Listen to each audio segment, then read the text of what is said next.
Hey, I'm Ed Sheeran. Back in September of 2016, I donated to the Jam Bus to help get them a new bus. I'd like to say a big thank you to Ed Sheeran. Thank you very much for starting this all off for us and to buy us this bus. The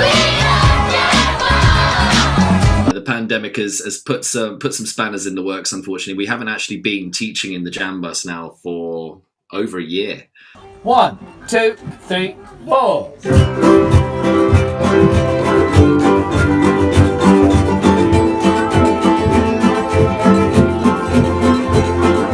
Welcome to Jam Bus. We are presenting Endless Villa.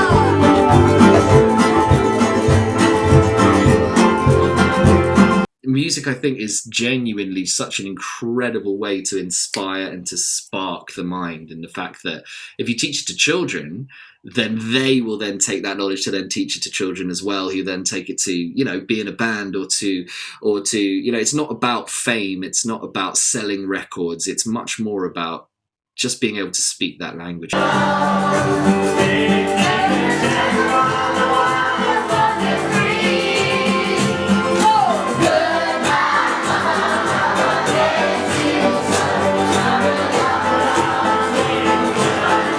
It does give you a huge, broad idea of what education is. It's not just writing, it is also performing. It's not just performing, it's also reading. It's also, you know, dexterous skill. It's also, you know, all of the things that it shows in science and psychology of what it does to the brain when it's developing as well. There's a G here, there's an E minor there, there's a C there, and then there's a D there. And the whole song is just those 4 chords. And if you want to make it more complicated with this hand, your right hand, or if you're left-handed, you can pick it. I wouldn't describe them as scared, but they were definitely just a little bit weirded out to hear Mr. Sporer going, right. And I remember saying this to them, honestly, I still remember it. I was like, what you must do is you must stay at home. And if you see your grandparents, you mustn't give them a hug. And they just looked at me like, what is Mr. Sporer telling us? You know, like what am I? And I remember thinking, what am I even saying? I'm telling children not to hug their granny. It's an amazing space. It's big, it's open. It means that we can take the music away from the school, and it means that we can actually have our own space to take kids and have our individual lessons in as well. In reality, what Zoom is incredibly boring. It is just sat talking by yourself. Yeah. To a load of flashy lights. You know, that's the reality of what you're doing. What your brain thinks it's doing is this really exciting thing or this incredibly exciting thing that you're seeing, but what you're actually doing is sat very still for a long time.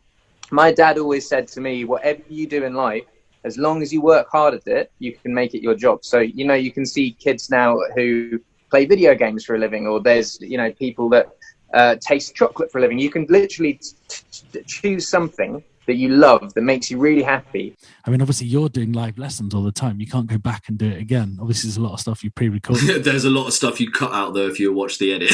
Well, yeah. All right guys, just sit there for a second. Yeah. 1 sec. Yeah. Hold on. Sorry guys, 1 second. It's just not loading. Give me a sec. Stop hurting your sister. Seriously. Mute. Can you put yourself on mute now? Mute. Yeah, the little microphone down the bottom left hand corner, honestly. Philip, what's your question for Ed? Ed, what inspired your singing and your music? Do you know what? I basically, I wasn't very smart at school, so I didn't really, I kind of thought I was an idiot for a very long time because I couldn't do maths, I couldn't do science, I couldn't do English, and I was always told that to get successful in life, you have to be able to do those things. You have to be able to do maths, you have to be able to do science, you have to be able to do English. And then, but I always loved playing music. It's that one moment of the pandemic when I saw in the news, choirs are banned in the UK. I just was just like, what am I watching here? You know, like that's something I could never even imagine being the case. Like, why would choirs ever be banned?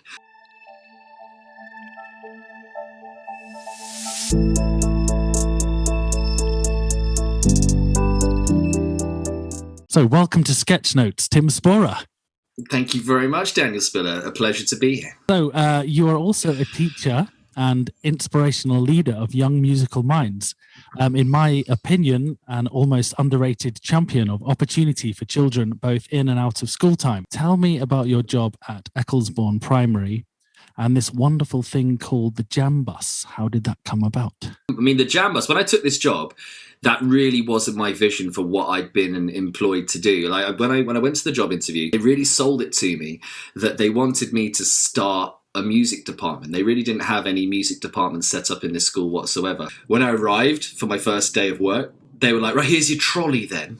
And I was like, okay, well, this will do for a little while. So I put together a big research project on how it was that I was going to make this incredible music department. I remember putting together a big booklet, and it had the cheapest version, which would have done, the medium version, which was like the hybrid of what I'd imagine would work really well, and they'd probably be able to do it. And then I had the ultimate version, which, was this giant round building. And I took it to the bosses, and I sort of organised a meeting, plonked this down in front of them, and they opened it up, and they were just like, what's this? And I was like, well, this is going to be the music department. Got you three options there. And they just looked at me and almost laughed and said, we don't have any money for this sort of thing. And I just looked at them like, well, why are you hiring me? Like, why? So I was like, well, we'll get you a new trolley.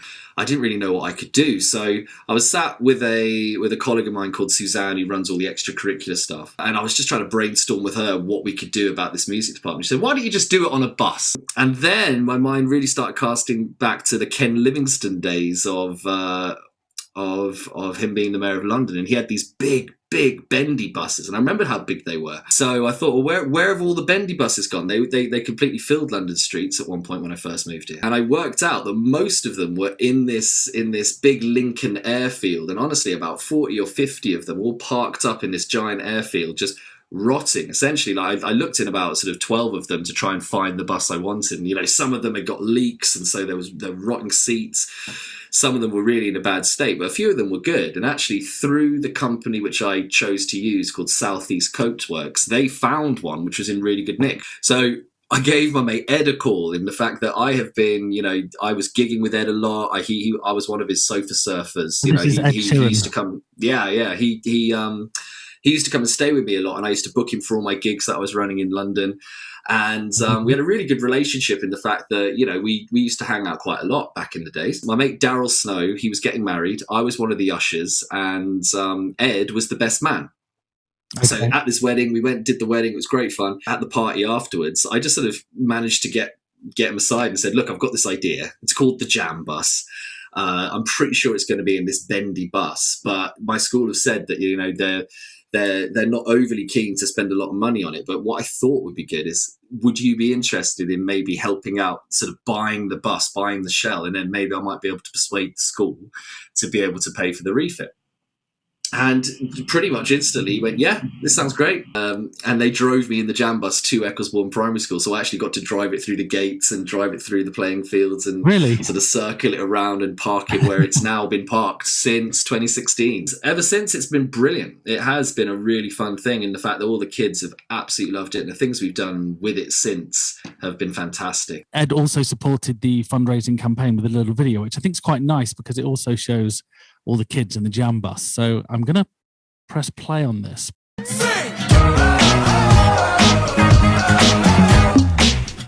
Hey, I'm Ed Sheeran. Back in September of 2016, I donated to the Jam Bus to help get them a new bus, but they really need your help now to raise money. So there's a Just Giving page beneath here. Please could you donate whatever you can. Could be a quid, could be 10 quid, could be 100, could be anything. They need your help. It's good to have the music back in Thornton Heath. Nice one. Jam Bus is our brand new music classroom here at Ecclesbourne Primary School. As you can see, it is an amazing bendy bus. It's an amazing space. It's big, it's open, it means that we can take the music away from the school, and it means that we can actually have our own space to take kids and have our individual lessons in as well. It's great fun. I'd like to say a big thank you to Ed Sheeran. Thank you very much for starting this all off for us and to buy us this bus in which we're in today. We need your help though, and if you can donate to us, we could make this into the most incredible space for these kids, and I'm really looking forward to seeing what we can do.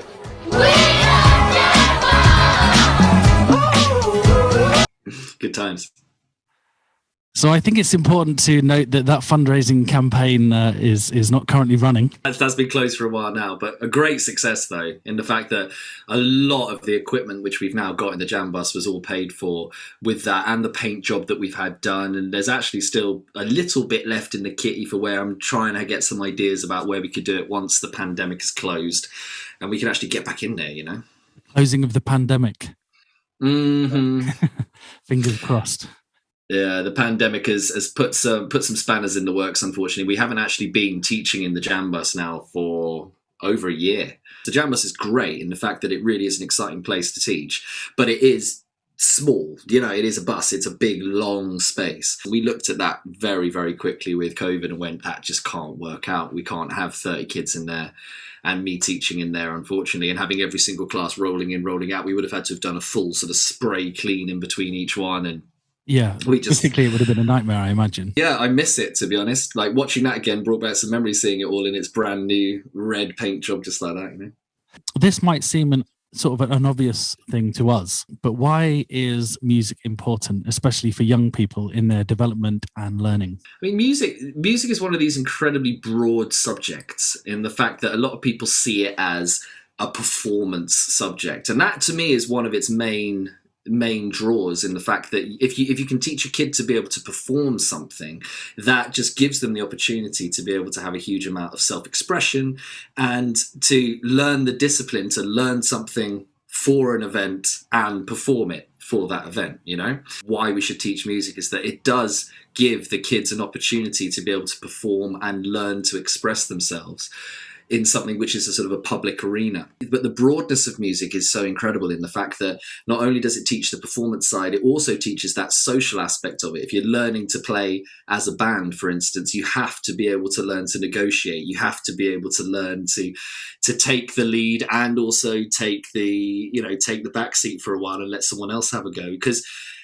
if you just dominate everything in music very quickly, the whole thing collapses as the whole band leaves, you know, like as we've seen in the history. So I think music is such an incredible thing, because not only is it academic, you have to learn all these different skills, you have to learn all these different disciplines, but it's also something which is very, very artistic. You can be creative with it. You can take it to wherever you want to. And this is what really attracted me to teaching it, because it does give you a huge, broad idea of what education is. It's not just writing, it is also performing. It's not just performing, it's also reading. It's also, dexterous skill. It's also, all of the things that it shows in science and psychology of what it does to the brain when it's developing as well is incredible. Like, I don't know, have you seen the stuff that it does to dementia patients? Have you seen the videos of dementia patients reacting to music suddenly? No, I haven't. But carry on. I mean, there's this video that I've seen, and this old man,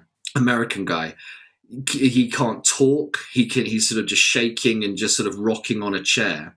And his carer on this video puts a set of headphones on him, and they play music from his past. And he used to be, I think he was a trumpeter, in a jazz band. Okay, and his eyes, the second the music goes, you can see his brain just literally flick into something which couldn't really be explained otherwise. I think in the fact that he then just speaks incredibly fluently, he speaks with such knowledge on what he's talking about, and the second those headphones are taken off him, within a minute or so, he just regresses back to where his brain sort of set itself.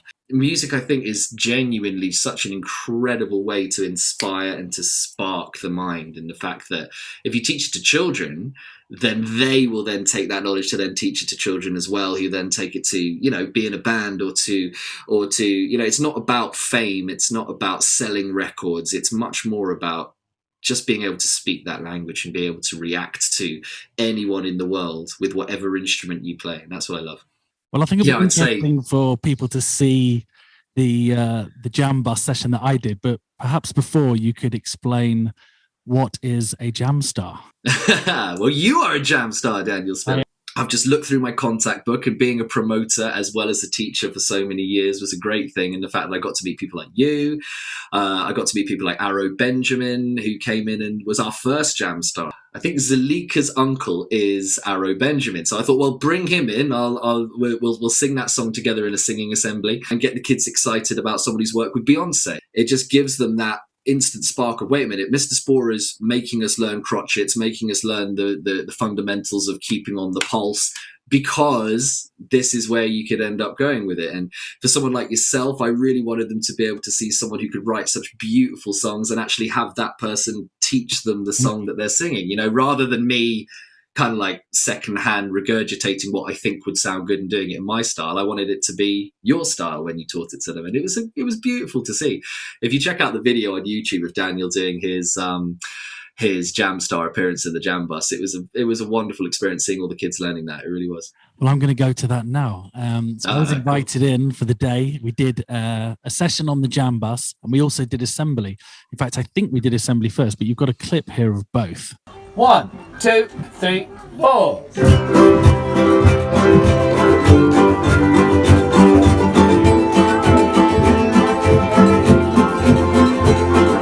Welcome to Jamba Song. We are presenting Endless Thriller.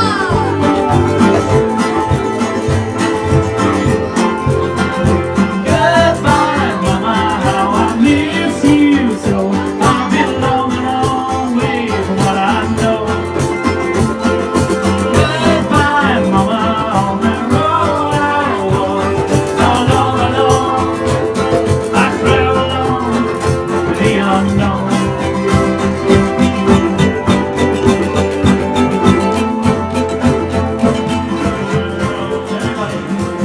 So I crave.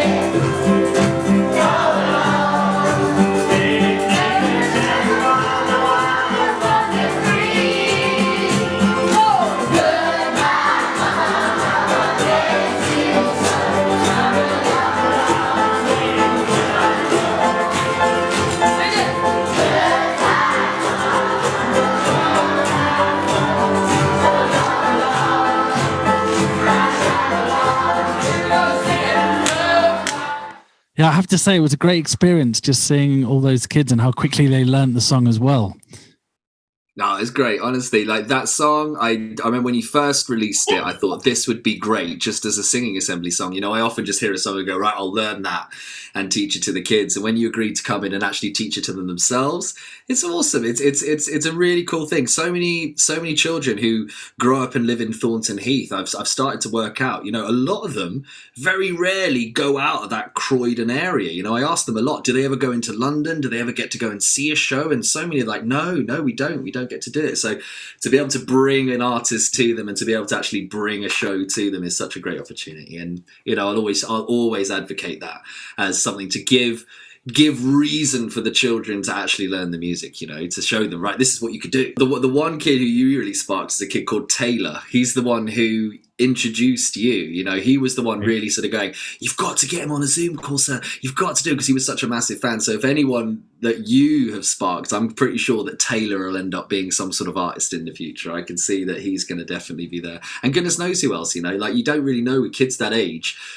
Sometimes it's the quietest of kids. You know, I've got so many examples of children who I honestly would never have expected to have got involved with the Jam Bus, but they're the ones turning up every week going, what do I do now? There was this little virus thing that came upon So us. it's slightly inconvenient, wouldn't you say? I think so. I remember us talking about it, but it was about early February, so we really had no idea what was going to happen. So I just thought it'd be interesting to talk about, you know, what happened from the perspective of you as a teacher, you know, and how you moved on to online learning. You know, what was your thought processes and what was going to happen with the kids? Well, at first, it genuinely was great confusion and great just non-understanding from anyone, really. Like, I remember trying to explain it. Like, for the last week, we kind of knew that school was going to close at the end of the next week. So I kind of looked at my lessons and went, well, there's no point continuing the schemes here. Let's try and work out what the kids understand about this, and I'll try and share what I understand about it. My wife actually works for the London School of Hygiene and Tropical Medicine, so she was informing me very, very sort of informatively exactly what was going on and why they were making these decisions and why the country was about to close down, you know, for the first time in living history. You're saying about explaining to them whilst you still had them in class? Well, yeah. Like I had about a week's worth of teaching where I was told that we were going to close on Friday. So then that's what I was left with, because of course the headmaster wasn't sure exactly what was going on. I'm sure no one was sure exactly what was going on, and a lot of the kids would just, and it was a really weird sort of moment for me there. So I remember just having like these fun lessons where I tried to make it just a bit of fun for them to just have something to remember. We didn't really know how long we were going to be off for. I couldn't plan anything because I kept saying what's going to happen, and no one knew at all what was going to happen. So that last week was really just closing things off. And then in the last few days, I had this sudden realization, wait, if we are closed for a while, I'm going to have a jam bus full of musical instruments that are going to be completely wasted, in the fact that if we get locked out of here, all of these music instruments. So I did this huge borrowing scheme. I put out a text to all the parents saying, if you want to borrow any musical instrument, just come in. I need a photo of you and your child holding that musical instrument, and you can take it home and your child can play on it. And I that was me sort of starting to set up some of the projects, because I knew that a lot of the children at my school don't have musical instruments at home, don't necessarily have a home with a piano in it or anything like that. So we lent out hundreds of glockenspiels, loads of ukuleles, loads of. I had a couple of electric guitars I gave to the best electric guitarist that we had, and I just tried to gear up the kids so that if we were to be stuck for a while, I didn't even know. I had no idea if it was going to be months or anything. What kind of questions were they asking you in that last week, and as you were sort of saddling them up with musical instruments and sending them on their way? I'm trying to remember exact ones. I mean, it was just general confusion, and they were all much, much quieter than they normally are. Just Really? that sort of thing of, can you tell us what's going on? And I was just like, well, I can't really, but I can tell you why people are making decisions. I can't really tell you what's going on, but I can say some of the science behind it. And that was strange, and the fact that we were in this really tight, enclosed space without masks on at this stage. So we were very, very lucky, actually. My school has only had, as far as I can think, about 4 proved cases of it. And we had one year group go out because of a suspected case. But we've been very, very lucky. A lot of my teacher friends, when I'm in contact with them, they've really had, a lot of year groups out for a lot of the time, loads of staff out. So some schools completely closed down because they don't have enough staff who aren't isolating or aren't ill. So I do genuinely feel very fortunate myself of not having got ill myself as yet. No one in my immediate family has got ill. My uncle, unfortunately, was one of the first victims of it. He was 70 plus. Really? Oh, so so yeah, he unfortunately passed away very early on. I think it was March last year. So it's been a year since he passed. So that was the thing that really sort of. And that was quite early on. So you're like, very early on. So I was sure that there was going to be a load more people. And I had this sort of doom and gloom attitude at one point where I was really, really worried about, how many people we're going to lose. Of course, we've lost an awful lot around the country, but in my school, we've been very, very lucky. And a lot of the kids are now starting to think, is this a hoax? There's that whole sort of like, when I'm chatting to a few of them now, there's like, this is all a hoax. It's all a scam. I watched this YouTube video, sir. Seriously, it's all true. And I'm like, Well, I wanted to explore that a little bit. So the children you work with don't tend to have a public voice. They are people that we don't really get much chance to hear from. So obviously, without mentioning names, can you think of stories of how online learning has really impacted or hindered learning? What have been the challenges for the kids as you've gone into this period of online learning? Well, what you mentioned a little bit earlier is the big sort of problem that I've had with teaching music online is the internet lag. And I've honestly researched this to the bone. I've done everything I can to try and work out how I can get someone like you on the other end of a Zoom call or on the other end of a Skype, whatever we're using, and for me to play a beat and for you to play along to that beat and for us to enjoy, playing music live together. Yeah. And for teaching, that's so important because there's a lot of sort of call and response. There's a lot of, right, I play something and then they copy it back and I'm like, oh, it's close, now try this, or play with me now so we can feel on the beat. I've been doing a lot of drum lessons online, sort of private teaching, and it's very difficult in the fact that normally I'd sit there on a drum or on a kit with a kid who's learning, and they play along to me, and I'd say, right, you're going a bit fast, slow down, there you go, and I could show them, but I just can't do that. At the moment, they've normally got a sort of an Amazon Alexa next to them, and I'm like, right, put on Billie Jean, put on Michael Jackson, Billie Jean. That's got a good 4 to the floor beat. And I literally just have to sit there and listen to them and go, faster, slower, clap your hands, that's it. And I can't clap along with them because what they see is about, quarter of a second before or after what they're hearing and then what I'm hearing. So, I mean, you and me, we did a lot of the experimentation on Zoom at the beginning of the pandemic a year ago. And the only thing I can remember really working quite nicely was that sort of ambient type sort of music, where if we're just sort of playing anything without a beat can actually sound quite nice because it can just sort of melt and move together. But anything with a pulse, the whole thing sort of falls apart. So when it comes to actually teaching music, I did find it very difficult at the beginning, especially with a big crowd setting as well. Because we can't all clap together.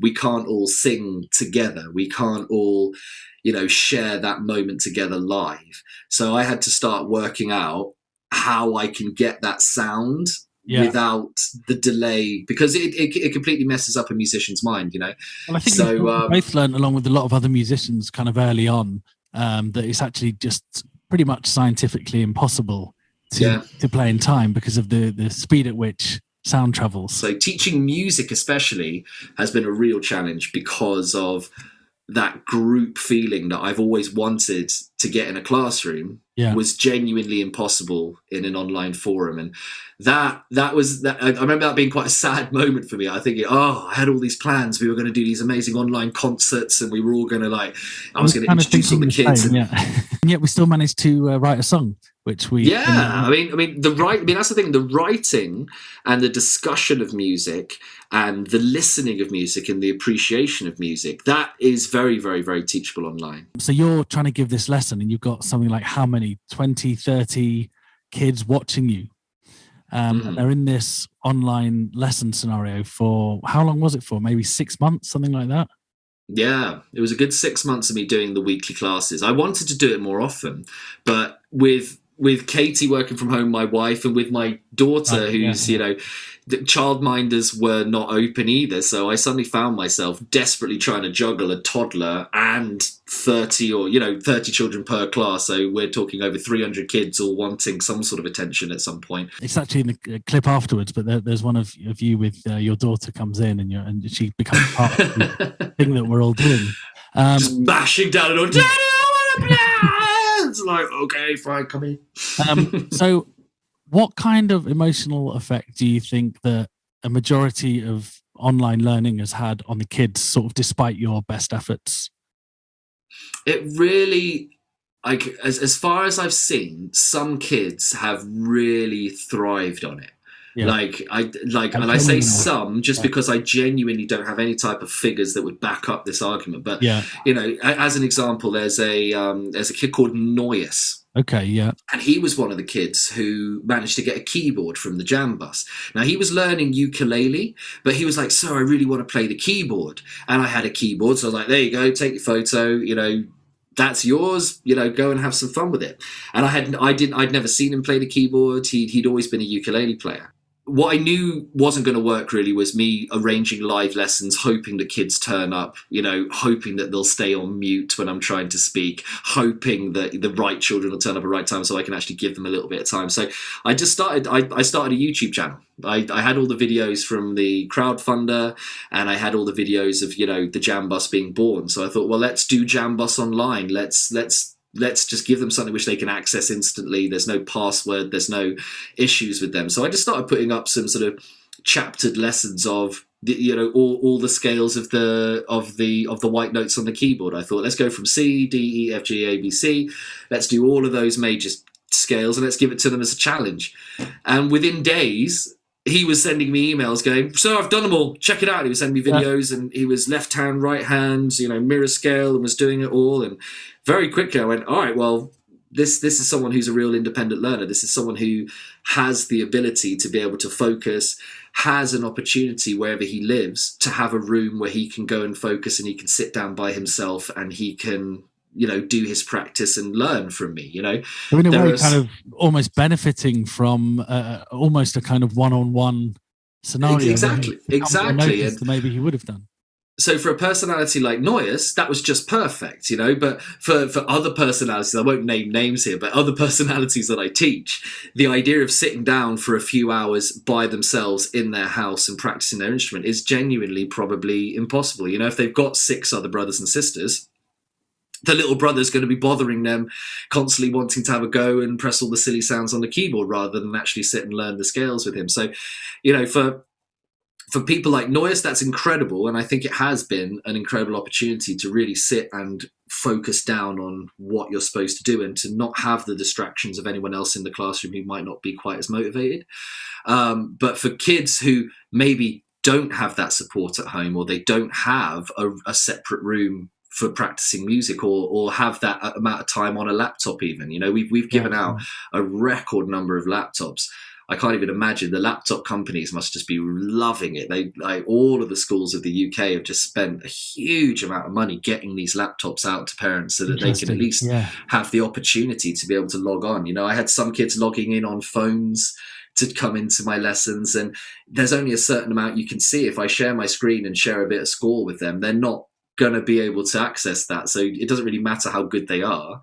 If they don't have a decent sized screen or they don't have a decent internet connection, there's no way that they're going to be able to engage in what they did. So very quickly, I was encouraging my staff, the other music teachers around, is to sort of abandon this idea of doing live lessons. Do live lessons for keeping in touch, do live lessons for, you know, sharing artists like yourself to ask questions, to inspire, to introduce projects or something. But the actual learning, I couldn't really get across what I wanted to in the hour slot, which you're going to keep a kid's attention for. No, lockdown 2 was the first time where we really started to like actually do the school blog, and the school was very much bought into the idea of we have to still be on. You know, we're now a school, but we're based online, and all of the teachers were then asking me, okay, what did you do with Jamboss Online? You know, how did you do it? And I was like, okay, well, you're going to need some hardware. You know, like just invest in one of these so you can hold your phone above the, you know, so you can hold your phone above the keyboard. Invest in this cable here. You might want a desk for this, you know, and sharing music was the biggest hurdle. You know, so you don't just hold a phone up to the laptop microphone and hope that that'll do, you know. So I guess with each lockdown, I assume that you kind of were like, yeah, I've got this down now. Well, yeah, I mean, and genuinely, when you've got something down as well, it just becomes part of your routine. And then when it becomes part of the routine, the challenge is then to keep it exciting. That was one of the things which I really did struggle with. I called it being zoomed out. I don't know if you experienced this or any of your other listeners listen to this, but honestly, at one point, I'd be spending all of my day making videos on the computer. So I'd be sat here doing that and juggling childcare with Katie and you know, rushing out and having a quick skateboard and then coming back and doing all that. And I'd be on a Zoom call with some pupils. Then I'd be on a Zoom call with a private pupil. Then in the evening, all my mates were having a poker game, so we'd all meet up on Zoom. And honestly, by the time I'd done that, like a few weeks in a row, it was just like, no more Zoom. No more Zoom. I just can't deal with it anymore. It's like my brain just was like, I'm being social, but it's all a trick. You know, it feels like I'm seeing my friends, but what I'm actually doing is sitting here with a beer, sat all by myself. You know, I definitely got this sort of this COVID lag about 6 months in, where I found it really difficult to keep that enthusiasm up and to, you know. But if that's happening to you, do you imagine that your kids also are getting zoomed out? Definitely. Definitely, especially with the secondary school kids, which I sort of privately teach. You can see them just, you know, it in reality, what Zoom is incredibly boring. It is just sat talking by yourself to a load of flashy lights. You know, that's the reality of what you're doing. What your brain thinks it's doing is this really exciting thing, or this incredibly exciting thing that you're seeing. But what you're actually doing is sat very still for a long time. And often, if you're not the one actually engaging and talking, it's so easy to zoom out. And no pun intended. It's very, very quick just to switch off. And I was finding myself doing it as well. Yeah, like for the children, I've especially secondary school, pupils. Like I really do feel that with the primary school pupils, I can imagine it is still all a bit exciting because they're really learning to log in. They're, oh my gosh, they've got access to a laptop. You know, that's incredibly exciting to them that they're in control of this sort of stuff. For children who have done this for years and years, and suddenly they were made to sit and focus and do their work properly without this time scale, without this idea, don't worry, you're only doing this for 6 weeks and then you'll be back to school. It was literally like, you might be back to school next Thursday. And then Boris would say, yes, but then it's not going to be Thursday, it might be on Friday. And it was... There have been some incredibly confusing periods, I should imagine. For a teacher, it must have been a nightmare. Week to week, hugely frustrating. In lockdown 2 and 3, the school really sort of got themselves together, and they did an official blog, and we were trained up on how to upload the videos to this area, and then you had to sort of, you know, had to learn a little bit of code and actually put it all together. So it was like a daily web page for every single child, you know, every single class, right. And I had to then add my music lesson to it so that it was a little bit of comic relief stroke, music fun. And that was exciting at first, but then it very quickly became this. I love doing the videos, but the upload and the repetitive nature of just sitting there all day, like copy and pasting to making sure that you've got your list and ticking off all the classes as you go. It's a very, very different job to live teaching and that performance element of it. When you've done a whole 20-minute lesson and then you test the video and your mic's been off the whole time. It's just like, no. And then you literally have to delete that video and, hi guys, welcome back to the lesson. And you just hope that you're not like, hi guys, welcome back to take 3 of the lesson now. This better work. I mean, obviously you're doing live lessons all the time. You can't go back and do it again. Obviously there's a lot of stuff you pre-recorded. There's a lot of stuff you cut out though if you watch the edit. Well, yeah. All right guys, just sit there for a second. Yeah. 1 sec. Yeah. Hold on. Sorry guys, 1 second. It's just not loading. Give me a sec. Stop hurting your sister. Seriously. Mute. Can you put yourself on mute now? Mute. Yeah, the little microphone down the bottom left hand corner. Honestly, the other real challenge, actually, just going back to the challenges that we found, is on Zoom. They designed it as a conference app, right? And it launched pretty much at exactly the right time in the pandemic. In the fact that everyone went to Zoom rather than using Skype, I never quite understood that, but Zoom just became this entity. But their preset, when they first released it, was it would suppress background noise. So if you had anything going on in the background, it had a sort of an algorithm which picked that up as background noise. So if you had your music on or something, it would actually cut that music out and would be waiting for you to speak. So if you ever played a musical instrument, it would be like, all right, guys, here we go. Because it thought that it was background noise. So the amount of times I had to be like, all right, guys, do you see the little arrow next to the mute button? This one, the little arrow that faces up, click on that. Now go to that, go to audio settings. Now go into that menu, and it just became this sort of like this automatic drivel of what to do to take off this suppression noise so that they could do their performance of their drum beat, or they could do their performance. You had to explain that to each student. Well, I'd explain it at the beginning of the lesson, but then a child would arrive. So they've missed that explanation. So, I want to perform, sir. All right, go for it. Oh, sorry, guys. You see a little arrow. At the moment, you've got, is it under 11s, isn't it?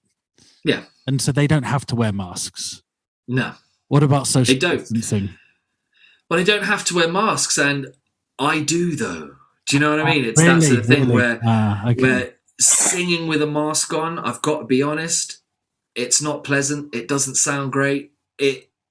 It's not very nice, if you sing a whole song with a mask on. Do you know what I mean? Like the actual practical, the actual practical of it is that you're literally changing a mask every single time you sing a song, because it's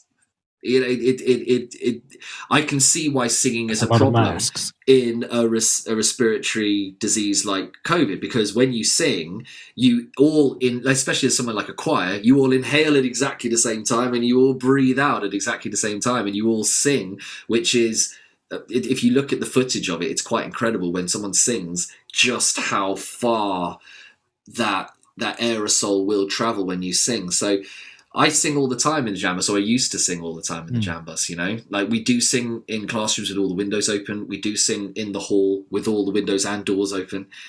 It's probably not advisable. And it's that one moment of the pandemic when I saw in the news, choirs are banned in the UK. I just was just like, what am I watching here? You know, like that's something I could never even imagine being the case. Like, why would choirs ever be banned? So Ed was going to come in and do a secret Jamstar session live in the bus.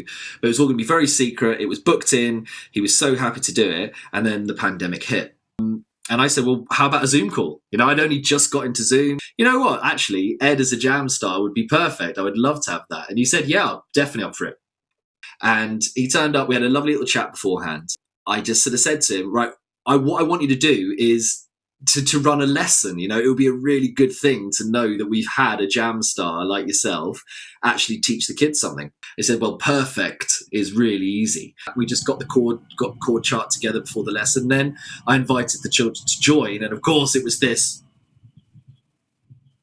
You can sort of see their faces being like, is that him? And Philip was the first one to turn up. And I was like, do you know who this is? And this was like,